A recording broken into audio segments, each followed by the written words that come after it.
In this section, we will discuss a set of numbers called the rational numbers. Now, the main thing you want to keep in mind when you hear the phrase rational number is just any number that could be written as some integer divided by another integer, where the only thing we need to watch out for is the bottom number cannot equal 0. So, for instance, 2 over 1 is a rational number, 1 over 2 is a rational number, 100 over 57 is a rational number, because it's basically fitting the structure of an integer divided by integer where the bottom number is not 0. We also have that negative 1 over 2 is integer, 100 divided by negative 57 is integer, because we know the idea of integer includes both those positive, negative, and values that are equal to 0. So let's look at some true or false related to this new concept of rational numbers. Is it true or false that every integer is a rational number? So what this means is we begin with something that's an integer, and we're asked, must it also fit the description of a rational number? So for instance, let's think of our integer 3. Think about for a second if there's a way to write it as a rational number, which means that we could find some integer divided by some other integer whose value is 3. I recommend you pause and think about this. If it's possible, write down an example. If it's not possible, think about why. And this is true. For instance, we could write 3 as 3 divided by 1, or equivalently 6 divided by 2. Each of these fractions takes the value 3. Also 9 divided by 3. Now, do y'all happen to see a pattern in these ones that I'm listing? For instance, do we see the denominator keeps increasing by 1? So if the pattern was to be followed, we would expect the next fraction equal to 3 to have a denominator of 4. And the pattern in the tops is that we keep adding 3 because we're getting higher multiples of 3. So the next one would be 12, and definitely 12 divided by 4 is 3 because 4 goes into 12 3 times. So just with this small notice of the pattern, we could keep writing fractions that are equal to the value of 3. So an interesting thing is every fraction can be represented in infinitely many ways and still have the same equivalent value. For instance, these are different representations of the same value. 6 over 2 and 9 over 3 are each representing the value 3, just in different ways. So it is true that every integer can be expressed as a rational number. Now let's consider the reverse of that. So every rational number is an integer. We can consider this and think if this is true or false. Take a moment to pause the video and consider some examples of rational numbers. So again, you have to start with something that's a rational number, and then ask yourself, is it guaranteed to also be an integer in every case? This one would be false. For instance, we can think of many rational numbers that are not integers. For instance, 1/2 is a rational number because it's a fraction of integers where the denominator is not 0, but 1/2 is definitely not an integer value, that's 0.5. There are others, we could say 1/4, 3/4, and many other such examples. So we want to keep this straight. If you start with the integer, then that is by definition also a rational number because you could express an integer as a fraction. But if you start with any fraction, it's not necessarily an integer, so it would be false that every rational number is also an integer. Next, we're asked to consider how could 0 be written as a rational number. So remember, this is asking you to think about how could we express 0 as a fraction of integers. Take a moment to think, how could 0 be expressed as a fraction of integers? Now we know if it's a rational number, the bottom number cannot be 0, so this value can't be 0. But if we want the overall value to be 0, the top number must be 0. So for instance, you could have 0 divided by, and any number you put down here, so long as it's not also 0, would give the overall value of the fraction to be 0. So for instance, 0 over 1, 0 over 100, 0 over negative 50, and many other such examples all take on the value 0. So any of these are expressions of 0 as a rational number, because we're showing 0 can be represented by a fraction of integers. Now, in some of our previous examples, we saw that a rational number could have many equivalent representations. For instance, 3 over 1 is equal to 6 over 2, which was equal to 9 over 3. And all of these fractions, though they look different, are representing the same value of 3. So whenever we're looking at rational numbers, we know many rational numbers could actually be hiding the same value. So we might want to know, how can we express a rational number in its most simplified terms or in a unique way? And that's the idea of lowest terms. If a rational number is in lowest terms, we would say the greatest common factor, which is something we talked about in a previous lesson, of the number in the top of the fraction and the number in the bottom of the fraction, the numerator and denominator, is both 1. So that means a fraction is in lowest terms when, if you look at the prime factorization of both the top and the bottom, they have no common terms. You would have canceled all of those out. And this is what's written about here. Consider the left side.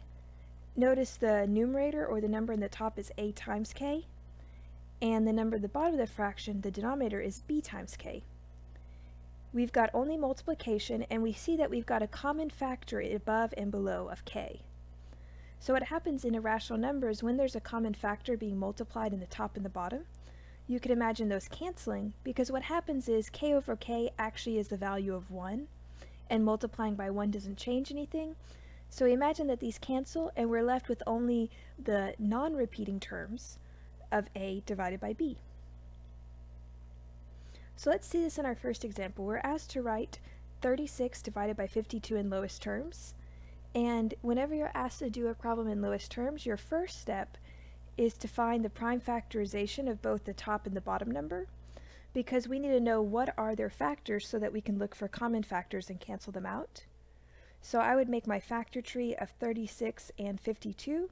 Now this is review, so I recommend you would pause the video now, write out the factor trees, and then unpause to check your work just to practice that concept. Now 36 factors: 6 times 6, 2 and 3, 2 and 3. 52 is 2 and 26, which can be split into 2 and 13. So then we, step 2, rewrite our fraction. We have 36 divided by 52. But 36 can be expressed as 2 times 2 times 3 times 3. And when we're finding the prime factorization, normally we would write this as 2 squared times 3 squared. But I would say in this particular application, I think it might be a bit more useful to not write it in this format, but instead to write it as 2 times 2. So instead of using the exponents to shortcut the repeated multiplication, show the repeated multiplication so it'll be easier to cancel common terms. Now 56 was expressed as 2 times 2 times 13. So we'll write that below. 2 times 2 times 13. And then step 3 is canceling. Cancel common terms. So you look at your expression that you just wrote out, and you see what's common to the top and the bottom. We see that there is a common pair of 2's above and below, and then another common pair of 2's.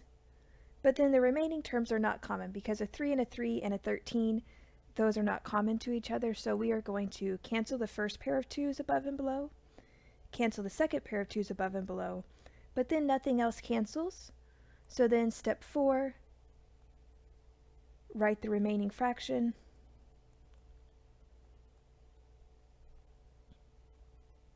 That you did not cancel, and that would leave us for this problem the 3 times the 3, all divided by 13, so that's going to be equal to 9 over 13. And that is 36 divided by 52 as a fraction in lowest terms. So we want to keep in mind that 36 divided by 52 and 9 divided by 13 are the same in value. It's just this is the most simplified representation of that fraction that we could find. Now in the next problem, we're asked to express 24 divided by 16 in lowest terms. I recommend you would take a moment to pause the video, work this out on your own. Notice it's very similar to our last one, it's just different numbers. And then unpause to check your work.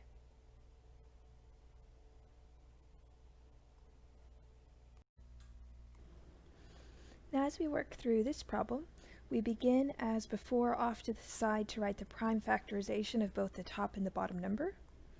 So we begin with our factor trees.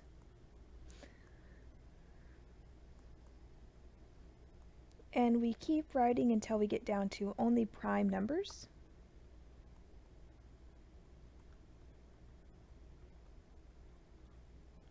And then you rewrite the fraction with this new prime factorization, so 24 divided by 16.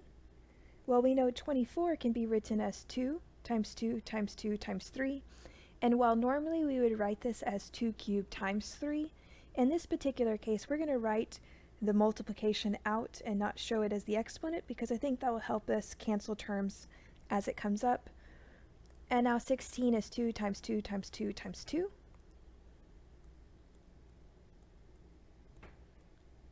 And then we're going to cancel common terms in the top and the bottom. So we see that we've got a common 2 over 2, 2 over 2, 2 over 2. Now notice there's no remaining 2 to cancel with the 2 on the denominator, because there was only 3 at the top but 4 at the bottom. So that leaves us with this 3 divided by 2 that cannot be canceled. So 24 divided by 16 in lowest terms is exactly 3/2. And we know both of these fractions are representing the same value. It's just 3/2 is representing it in lowest terms. So it's the most simplified version of this fraction.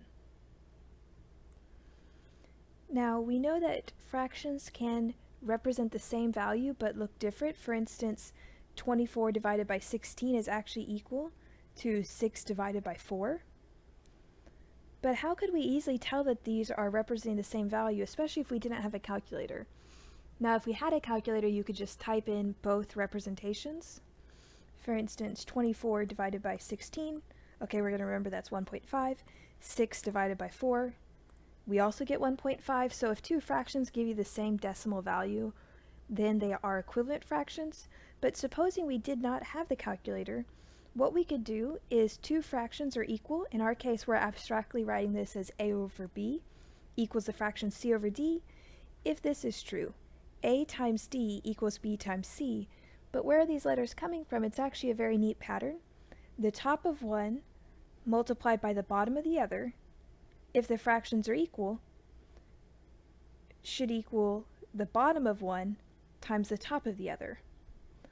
So for instance, if we're asked if 15 over 12 equals 5/4, one thing we could do is just say 15 divided by 12, 1.25, 5 divided by 4, 1.25. So we know they're equal fractions, but with this method we could also tell by saying the top of one times the bottom of the other, 15 times 4, and see if that's equal to the bottom of one times the top of the other.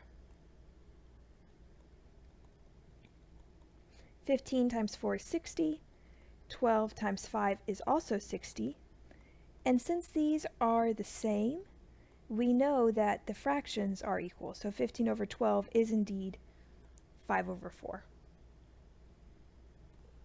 Next, we're going to consider the concept of mixed numbers and improper fractions. Now, both of these are just different ways to represent a numerical value. For mixed fractions, it is going to be the integer part and then represented by the decimal part, where improper fraction just has it written as a single fraction. Now we're going to learn what each of these are and how to recognize the different formats, and then we're also going to learn how to take a mixed number and turn it into an improper fraction, and also the reverse, to go from an improper fraction to a mixed number. Let's first begin with just the definition of a mixed number. A mixed number consists of the sum, which we think of as addition, right, of an integer and a rational number. So it's going to be expressed in part by an integer plus a rational number or a fraction. And because of just a notational reason, we do not write the addition sign. It's just implied. So if you see 3 and then written after it without explanation 4/5, this is implied to be 3 plus 4/5. Now this is representing a particular value. It's saying we have the integer 3, and then the decimal is represented by the fraction. Now 4/5, if we wanted to see what that was, 4 divided by 5 is 0.8. So this is saying the same thing as 3 plus 0.8, or the value 3.8. But by writing it as 4/5, or 3 4/5, we're writing that as a mixed number. So it's just a different way to represent a decimal value. And think of the word mixed as it's mixed because it has in part the integer and then the rational number. Now for an improper fraction, it's a rational number whose numerator, or the value in the top, is greater than the denominator. So you'll be able to recognize it when you look at the fraction and you see the number at the top is larger than the number at the bottom. What that means is this decimal value is greater than 1. For instance, 5 can go into 19 many times, and that's the idea of an improper fraction. It hides exactly the integer part of the number plus the remaining decimal value.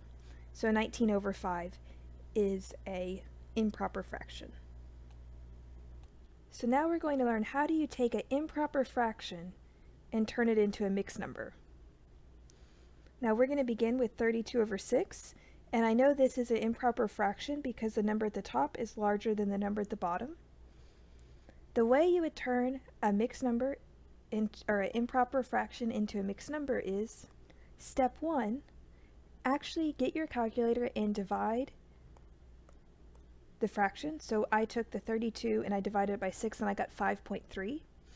So the integer part of that, for instance the 5, is going to be represented as the integer part of the mixed number. So 32 divided by 6 is 5. And then the bottom of the fraction always must stay the same. So since it was a 6 at the bottom here, it's a 6 at the bottom here. So all that's left to be determined is what's the number at top. And the number at top is kind of the remainder. So what you would do is you would take the integer and you would multiply it by the denominator. So 5 times 6 is 30. So 5 6's get you to 30, but we wanted to get to 32. So you would ask yourself, what's the difference in value between where we want to go and where we were at the 30? In this case, do we see there's 2 differences? From 30 to 32 is 2. So this would be 5 and 2 6. So we would replace this here with a 2. And that's the value as a mixed number. And if we wanted to, we could also write this as a decimal by just typing it into our calculator as well. Let's practice this one more time. Here's an opportunity for you to write 73 divided by 8 as a mixed number. So we're starting with the improper fraction, and we want to represent this as a mixed number. Take a time to pause the video now, and then unpause when you're ready to check your work.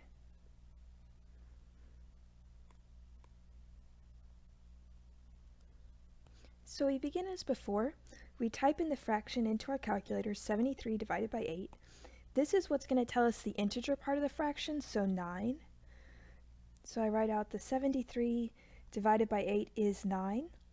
And I know the mixed number, the denominators must be the same. So if there's an 8 here, there's got to be an 8 here. That's automatic. And all that's left to determine is how much do we have to accommodate for.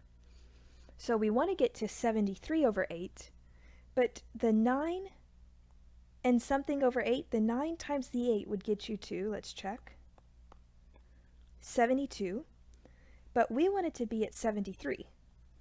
So we need to think, how much far away are we from the 72? And whatever that value is, that's going to go in our blank. So we got to 72, but we wanted to get to 73. So we see there's a missing 1. 73 minus 72 is 1. So this is going to be the value 9 1/8. Next, we're going to learn the reverse direction.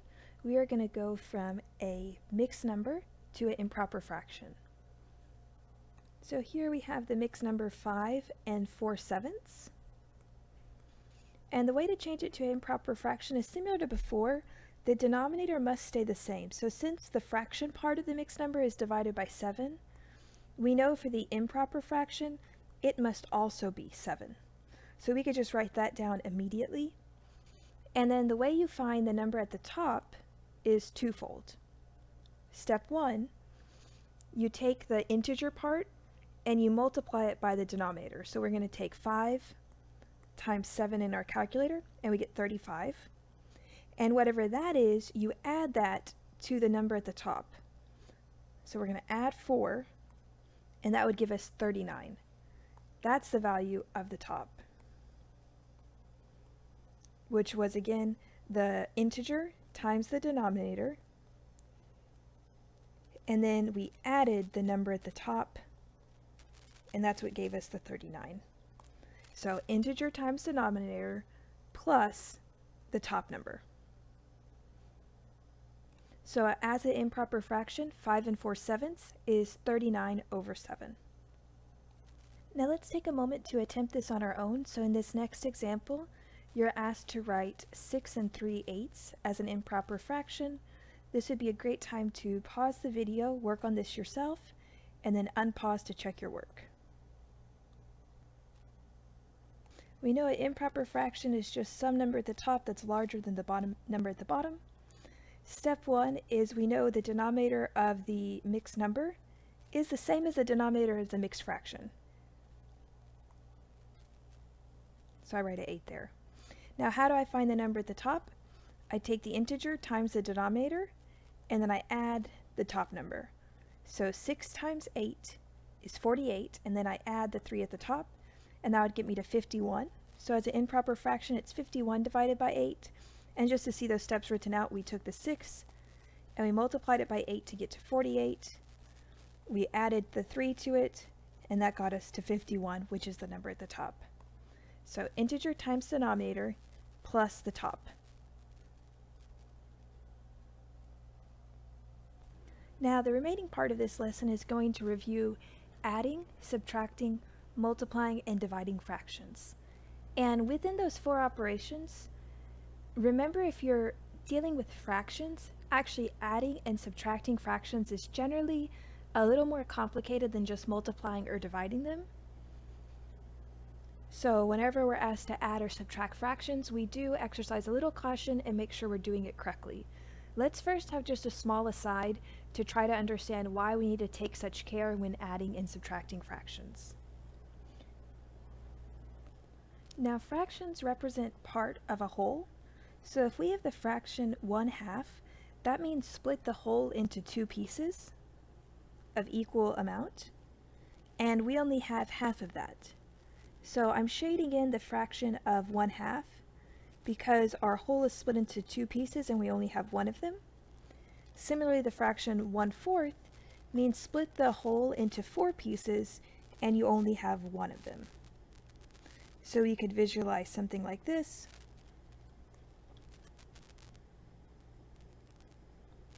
And if we were to add these two together, we want to know what portion do we have. Now, a common mistake, and this would not be correct, would be to say that 1/2 plus 1/4 is equal to 2/6. And the error here is you would add the top and add the bottom. But this is definitely not true, and let's visualize why we can see this is clearly not the case. So this fraction, remember, says split things into 6, so we're going to need to split this into 6 equal pieces, and we would only have 2 of them. So you could do this in a variety of ways, but we could split it first in half, and then split each subpiece into thirds. So let's imagine these are 6 equal pieces. The fraction saying we only have 2 of them. And let's just ask ourselves, we started with something, all of these squares are the same. We started with half of one of the squares, and then we added an additional positive piece to it, so shouldn't the result have more than half? But do you see 2/6 is actually less than half? So we can see this is definitely not true. So when you're adding fractions, you do not just add the tops and add the bottoms. That would not be accurate. So let's talk about what do we do instead. Instead, you need to think about, each of these fractions, 1/2 and 1/4, are not measuring the same thing. It's like the difference of measuring the same amount in inches versus centimeters. It's going to look like a different number even if it's measuring the same thing. Or for instance, inches and foot. I might say it's 1 foot, but 12 inches, but it's the same thing, but we can't compare those as readily because they're measuring with a different unit of measure. That's the same idea with fractions. So what we would need to do is we would want to resize it. For instance, we could see this 1/2 as equal to 2/4, right?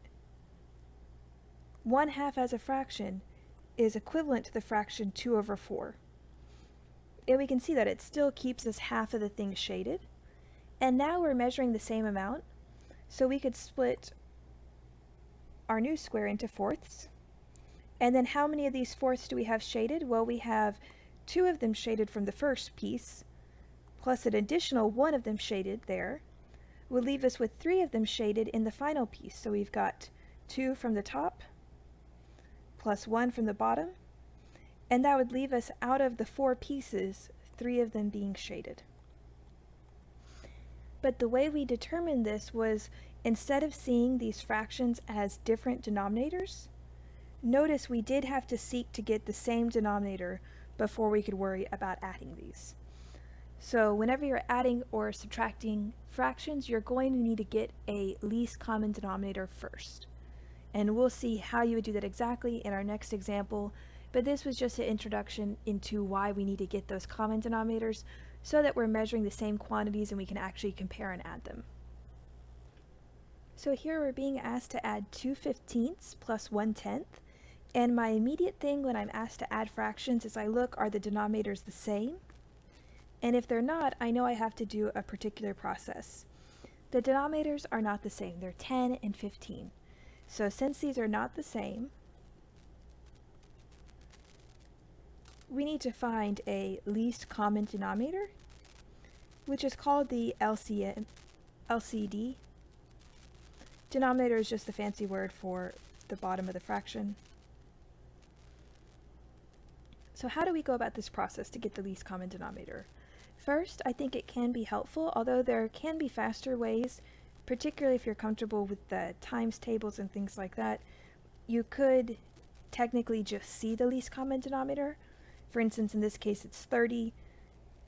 Perhaps you see that, but if not, the way I would recommend going about it systematically is to find the prime factorization of both denominators. So for instance, 15 is 3 and 5, 10 is 2 and 5, and then the least common denominator is equal actually to another thing that we've seen recently, the least common multiple. So the least common denominator is the same thing as the least common multiple of the two denominators. So to find the least common multiple, we know that we write down all prime numbers that occur regardless of whether they're common to the highest exponent possible. So the prime numbers that I see occurring are 3, 5, 2, and 5. Now we can't repeat the 5 twice. We can only write down each prime number to the highest exponent they ever occur. All of these prime numbers are to the exponent 1. So the least common multiple in this case would be 2 times 3 times 5, which is just another way to write 30. So now that we found our least common denominator, we keep this in mind, and I recommend next you write out the addition of the fractions, but you leave a nice amount of space between the first fraction, the addition symbol, and the final fraction. And what you're going to do here as a matter of practice is write the times dot and a fraction bar, times dot and a fraction bar. Now the thing we have to keep in mind is we cannot change the value of the expression, but multiplying any number times 1 stays that number's value. This is something we want to keep in mind. Anything times 1 does not change the value of the expression, and additionally, any number divided by itself is the value 1. So with these two ideas in mind, we can make what I like to call a fancy one, which allows us to get a different denominator but not change the value of the expression. So here we want to think about it. You look at the first denominator, 15, and you ask yourself, 15 times what would give you our least common denominator of 30? And then we'd realize, oh, 2. 15 times 2 is 30. But if I just leave the 2 down here, I've changed the expression because it's equivalent to dividing the expression by 2, We can't change the value, so what we must do then is copy a 2 in the top. Because if it's 2 divided by 2, check in your calculator, 2 divided by 2 is just 1, and we know multiplying by 1 doesn't change the value of the expression. 2 divided by 2, 1. And then we do something similar for the next one. If we think about 10 times what would give us the 30 that we're looking for. And then we realize 3. But I can't leave the 3 alone down there because then I've changed the value of the expression. So I have to add a 3 to the top as well. And in both of these cases, I can now multiply and simplify each of these multiplications into its own fraction. And the key thing is after we do that, the fractions will have the same denominator so we can finally add them. Now, to multiply fractions, you would do the top times the top and the bottom times the bottom. That's multiplying fractions. So just think multiplying fractions, top times top, bottom times bottom. So 2 times 2 is 4. 15 times 2 is 30. 1 times 3 is 3. 10 times 3 is 30. And at this point you should check. Our whole goal was to make the bottom numbers the same. If they're not the same, then you need to revisit what you've done and check for errors, but in this case they are the same. Once you have the same denominator, we're talking about the same thing, so we can actually add these. The procedure is the denominator stays the same, so our final value is going to be divided by 30. And then you just do what it says to the top. 4 plus 3 would be 7. So these fractions combine to give us the value 7 divided by 30. So let's go over the steps. First, we identify what is the least common denominator, and we do that by finding the LCM of both the top and the bottom number. Then I rewrite out my addition of the fractions, leaving a little space before and after each fraction so that I can multiply by what we like to call the fancy one. And that's exactly what do you need to multiply each denominator by so that the result would give you the common denominator below, so 15 times 2, but what's at the bottom must also be at the top, so we write it as 2 over 2. Similarly, that's what we did for 3 over 3. Then you multiply the individual fractions, top times top, bottom times bottom. Once you have the same denominator, you can just perform the indicated operation on the top, so that would be 7 divided by 30. And the idea is exactly the same for subtraction. You do all the same steps, except in the final point, then you would take the top minus the bottom. So our next one is 173 divided by 180 minus 12 over 30. Since it's the exact same thing until the last step where you would actually subtract the top numbers, I recommend you take a moment and pause the video and attempt this on your own, and then unpause to check your work with the step-by-step solution.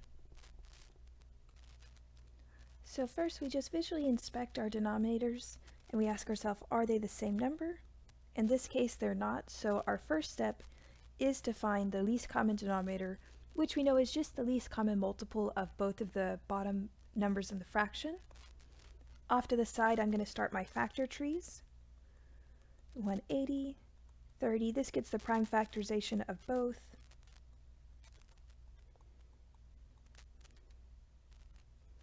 Now 180, I know the last digit is a 0, so I know it's divisible by 10.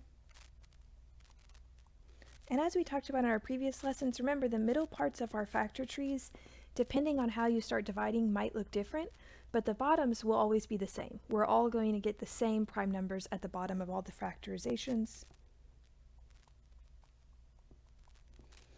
So I know that 180 is 2 squared times 3 squared times 5.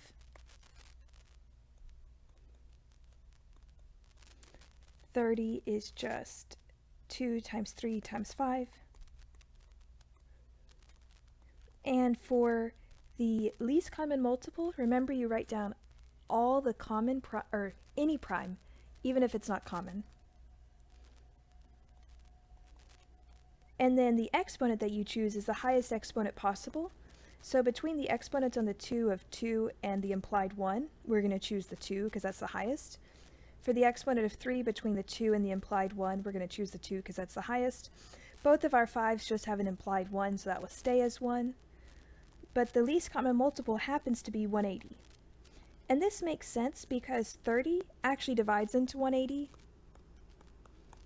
6 times. So this is the case where one of the fractions denominator could divide into the other.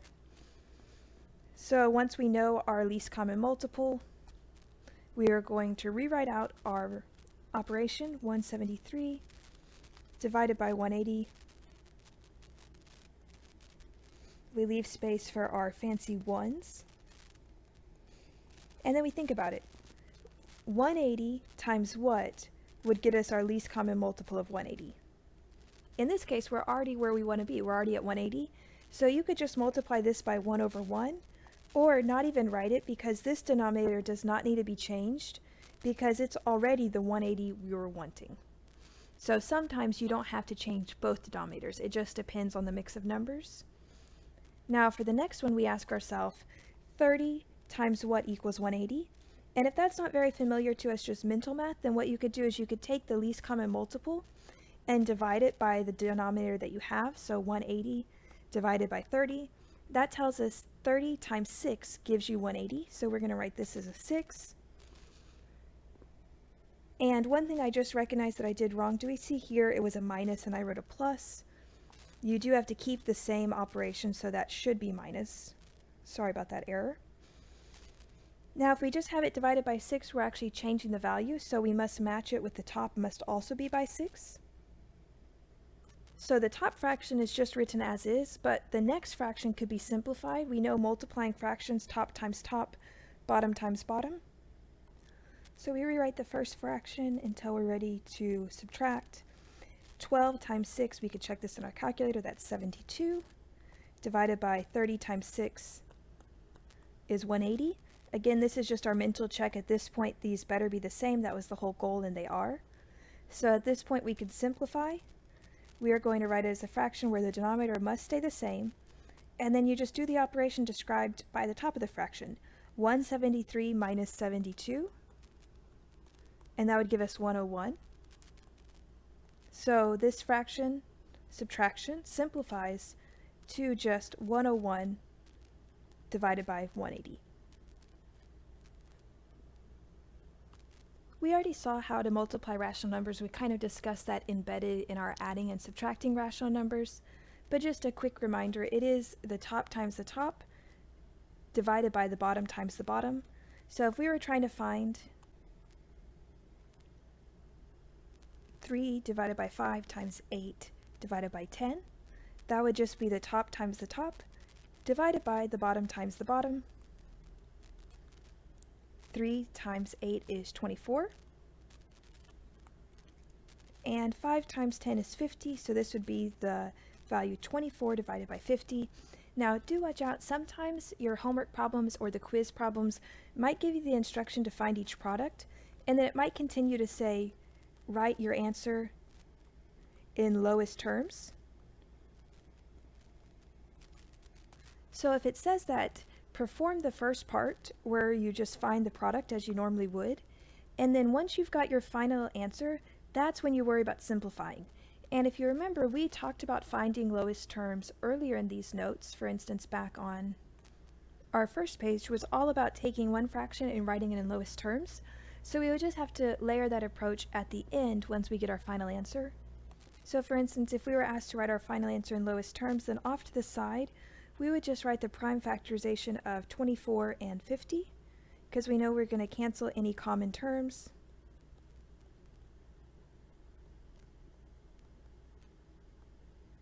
So I'm going to write them out with this prime factorization. 24 is 2 3 times and then a 3.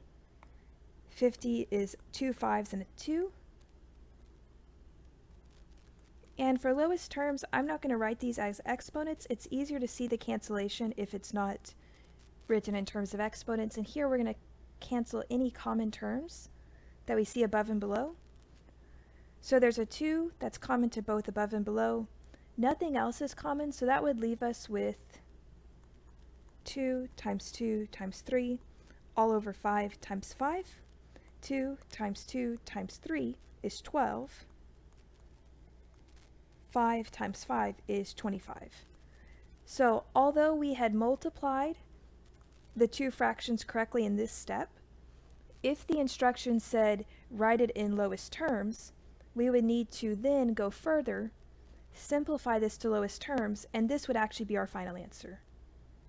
So just do be on the lookout for those instructions, because if it does say write your answer in lowest terms, this would be the correct answer. Even though these have the same numerical value, this is the formatting that we're looking for. Okay. Now the next one is multiply 6 divided by 4 times 3/4 and write your answer in lowest terms. This would be a good time to pause the video, attempt it on your own, and then unpause to check your work.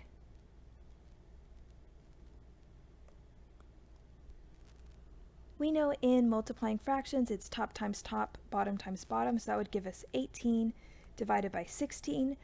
And if it hadn't said lowest terms, we'd be done here, but since it did say lowest terms, we do have to simplify this. So off to the side, I'm going to write the factor tree of 16 and 18.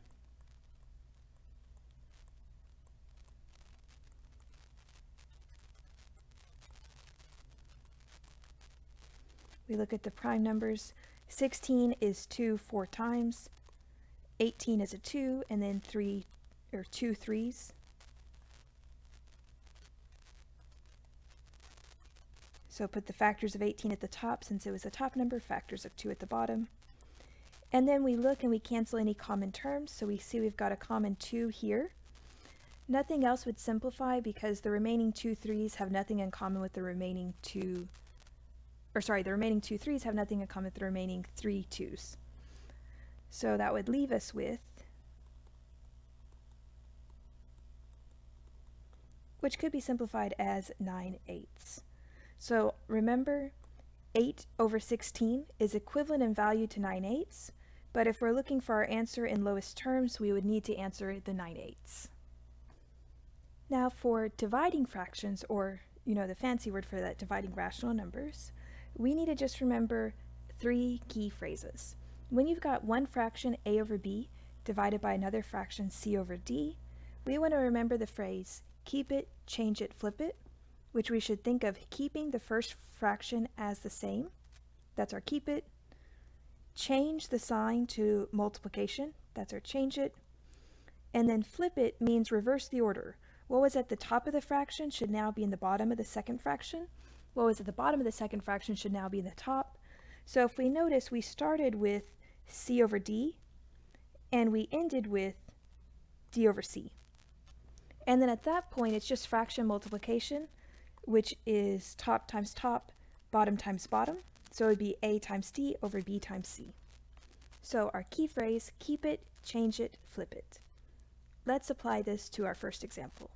If we have 3 divided by 5 divided by the fraction 10 divided by 7, we are going to keep the first fraction,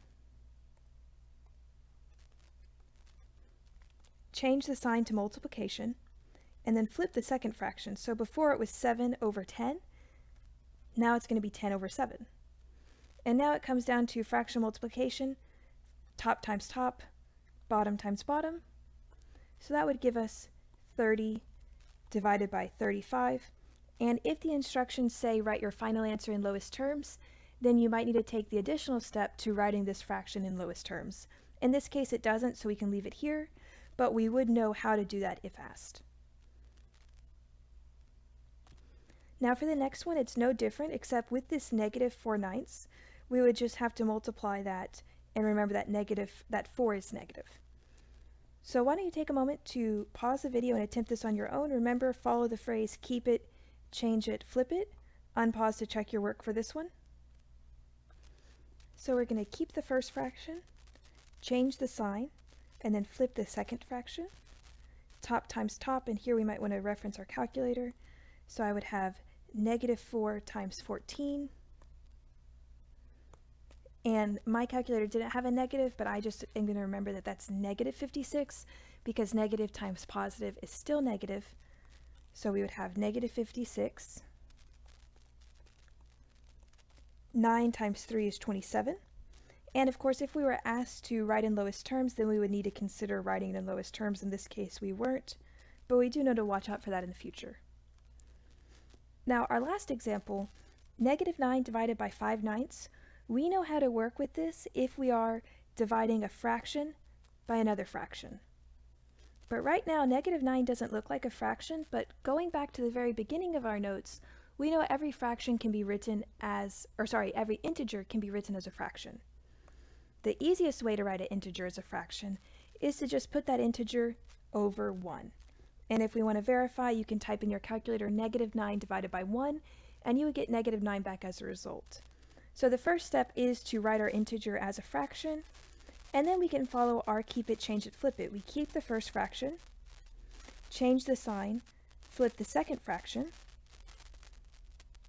top times top, -9 times +9 would end up with -81. Bottom times bottom, 1 times 5 is 5. So that would be our answer there. And if we were asked to write in lowest terms, we would have to consider that, but we weren't in this case. Now here is our homework from the textbook. Remember, the homework for the textbook is meant to help you practice when you can check your answers in the back of the book, so you can know if you got the question right or wrong. If you got the question correct, I would check after every problem. So after you've done 1, check it. If it's right, go on to 3.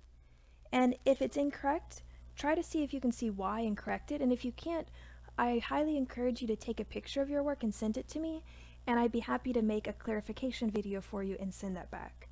This gives you the practice so that once you finish the homework, you can feel confident about taking our section quiz. Now, a small note about the formatting of our section quiz. Let me pause and show that. So here I'm actually showing one of our quiz questions from this section because I wanted to make it clear the way you would type in your answer. Now in Canvas, I actually can't make your answer boxes be one answer box divided by another answer box. It's just something with the formatting. So what I've done instead, and you can see I've described it in blue here, is I've typed in the fraction that you're supposed to reduce to lowest terms, and the number at the top is what you would type in the first box divided by the number at the bottom. So just realize this is how you're going to type in fractions in our Canvas quiz. Find your answer as you normally would, and the number at top should go in the first box, and the number at the bottom should go in the second box. A small note, whenever you're going from improper fractions to a mixed number, the first box, as I described in blue, is the integer part, so you type in the integer part here, and then I have the word and to help us remember that this is the fraction part. So the second blank is the top number of the fraction that goes with the mixed number, and the second blank, or the third blank, is the bottom of the fraction that goes with that mixed number. So integer and fraction part.